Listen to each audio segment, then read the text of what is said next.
my salary at a public institution is public record. People can look it up, including all the way up to the president. Where else are people going to make this kind of money? That's true. The president Howard, I think, is now making like over like $1 million and change, $1.5 million. Like, where else are you going to make that kind of money? And what do you expect? And relative to wealth, those are pennies. But relative to Black people and Black income, that is a rarity. That's beyond the likelihood of winning a lottery. And I wonder how close my numbers, I mean, I'm saying that to be hyperbolic a little bit, but I wonder how close I am to that. I bet I'm pretty close. I bet you're more likely to win a Powerball than you are to be Black making $1.5 million a year. And I'm happy to be checked. If anybody sees this, email me or put it in the chat. They run the numbers on that.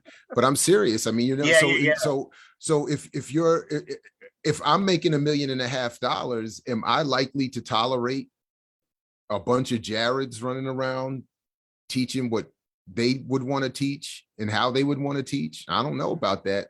And if I'm funding the person making that kind of money, is that what I'm funding you to do?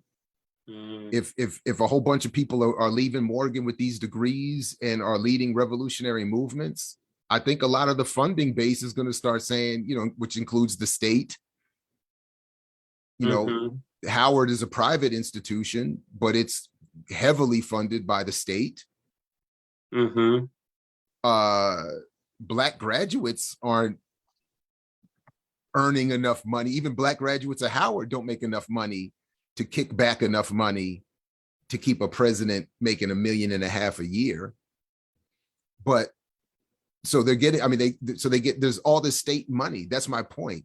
These are state institutions, small state and big state. So what would we expect? That's true. Yeah, I get that. And then never mind that there is a particular history of HBCUs, and there are people who,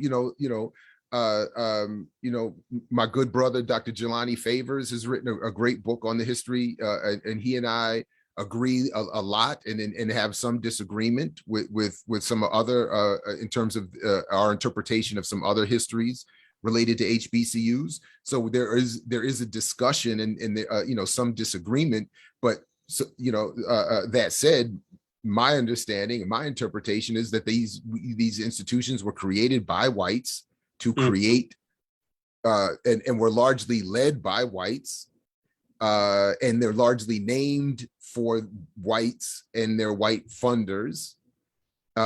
Morgan State is not named after a Black man. Howard University is not named after a Black man. Hampton University is not named after a Black man, and on we go. Because they were created particularly largely after the so-called Civil War to create to as Donald Spivey once wrote, the schoolhouse was meant to replace the stability lost with the demise of the plantation. Yeah. So they were there to create a light-skinned buffered elite. And if it's not based on complexion, it was certainly based on class, to create this class of Black folks who would be the first to raise a voice in defense of the country when the majority of the Black population might continue to raise questions about their treatment. They can always parade the handful of graduates and faculty and say, hey, don't get that upset. So, I mean, and versions of that go on to this day. I mean, that's what they're here to do. That's so if you come in there are business schools at HBCUs. There are not schools of there's no Marxist education. There's no Marxist institution at an HBCU. There's no Pan-Africanist, not beyond a label, that is. There's no, based in radical Pan-Africanism and scientific socialism and United States of Africa, Kwame Nkrumah, Sekou Touré's politics. There's no institutions around those politics. No. When Du Bois is brought up on HBCUs, it's almost never to discuss his socialism and his Pan-Africanism.